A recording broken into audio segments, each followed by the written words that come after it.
The Texas Chainsaw Massacre has a really strange reputation.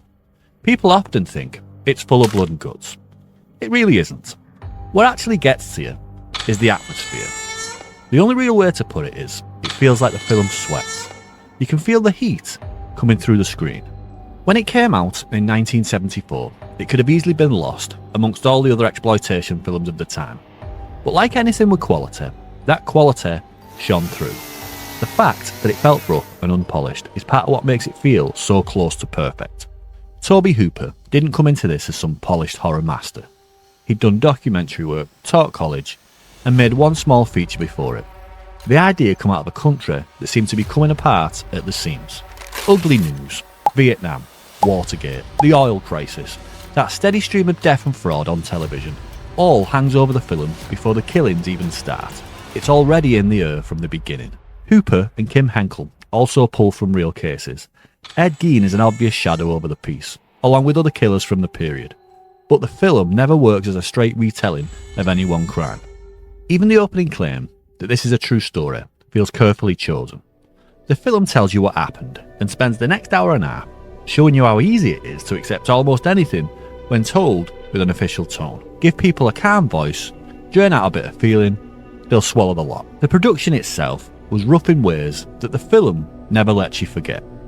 It was shot on around $140,000 over weeks of brutal heat in a house that genuinely smelt rotten. Still, miserable shoots don't automatically make good films. Plenty of productions are hell and still arrive dead. This one somehow found the exact shape it needed. You don't really sit back and watch it, you go through it. And then, we'll get into it. It opens in darkness, with camera flashes picking out dug up corpses. Over that, a radio report talks about grave robbing, accidents, and the feeling that something's gone badly wrong. Even before any characters appear, Hooper has given you a world where death has already been disturbed. Even the earth feels violated.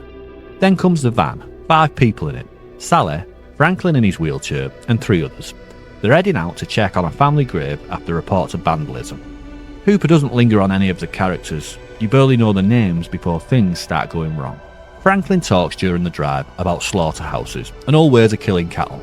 At first, it just sounds like idle conversation, but as the film goes on, it starts to mean something else. Then they pick up the hitchhiker. The moment he gets in the van, the film starts taking the shape it's known for.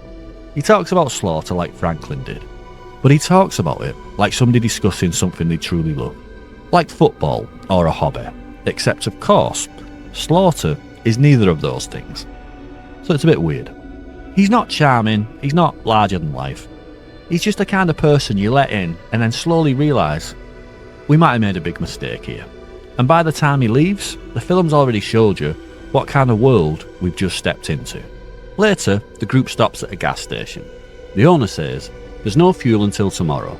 He offers directions and something close to a warning.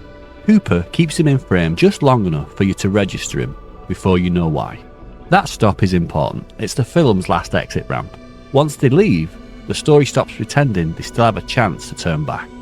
They head over to the old family house, and it already feels half dead. Rotten floorboards, stale air, rooms that seem abandoned by memory itself. Franklin gets stranded outside while the others wander around. They're together physically, but that's about it. Pam and Kurt wander off looking for a swimming hole and find nothing but dry land.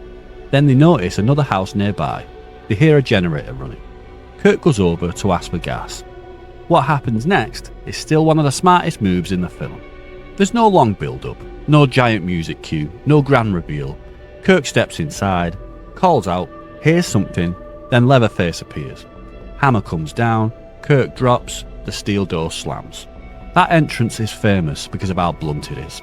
Hooper doesn't turn it into theatre. Leatherface doesn't arrive like some polished icon. He's huge, frantic, practical, and angry. What are you doing in my house? He feels less like a supernatural monster and more like a process that was already underway. Pam follows him inside and walks straight into that nest of bones, feathers, dead animals, and what looks like skin. Then comes the meat hook. It's one of the ugliest images in horror, and still, the film shows less than people tend to remember. That is part of its power. The violence in the Texas Chainsaw Massacre is often quick, partly hidden, or pushed just out of reach. Your imagination fills in the rest. Usually, it does more work than the camera ever could. Jerry goes looking for him and he finds Pam in a freezer and he's dead almost instantly. This house doesn't run on suspense the way most horror films do. It runs on routine. One person after another.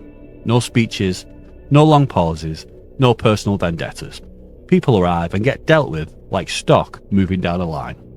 Back at the other house, Sally and Franklin wait, argue, worry, and eventually go looking for the others.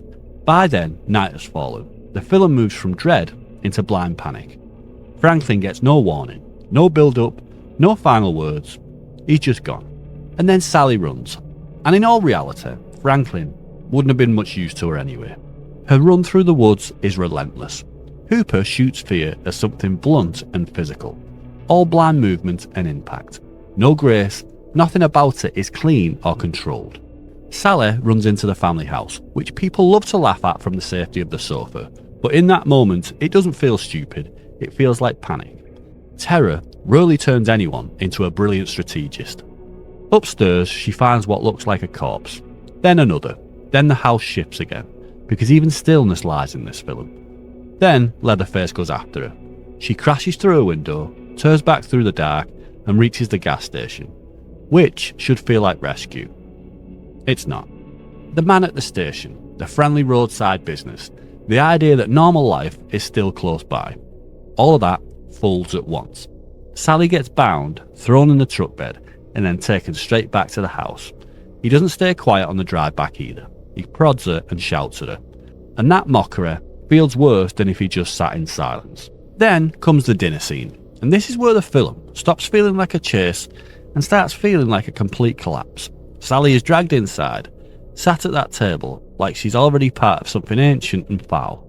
The room feels unreal. Sweat, shouting, laughter that sounds wrong, voices tripping over each other. And nobody is behaving like a normal human being. They behave like a family that's been sealed up with its own madness for far too long.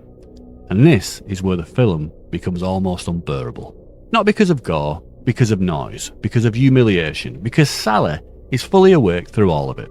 She's not being stalked now, she's being kept. Forced to sit there while these people bicker, laugh at her, manhandle her, and turn terror into some kind of game. Then, Grandpa arrives. And he's one of the film's most horrible ideas.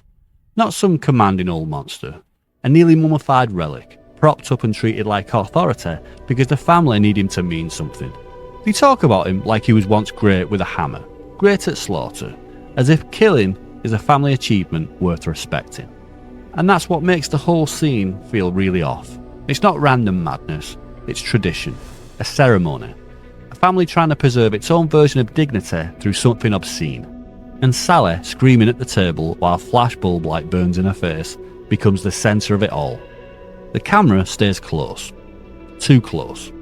Eyes, teeth, skin, then that dead grandfather face. Everything presses in until the film feels like it stops breathing. This is the point where Leatherface stops reading as a lone killer and starts making full sense as part of a family machine. He's not the whole horror, he's a piece of it. The real horror is the household itself. A home where murder, food, work and family ritual have all fused together into something rotten. And when they try and put the hammer in Grandpa's hand, the scene somehow gets worse. It turns grotesque and pathetic at the same time. They're trying to honour the old way, try to make killing look proper, trying to stage some twisted idea of heritage. But the whole thing is so degraded, so clumsy, so far gone that it becomes sickening in a completely different way. By this point, the film's no longer skewering you in clean beats. It's exhausting you, grinding you down. And that's exactly why the escape matters when it finally comes. The final escape spills into the dawn. A truck kills the hitchhiker. A passing pickup gives Sally a way out. Leatherface loses control of the situation, and Hooper ends on one of horror's great final images.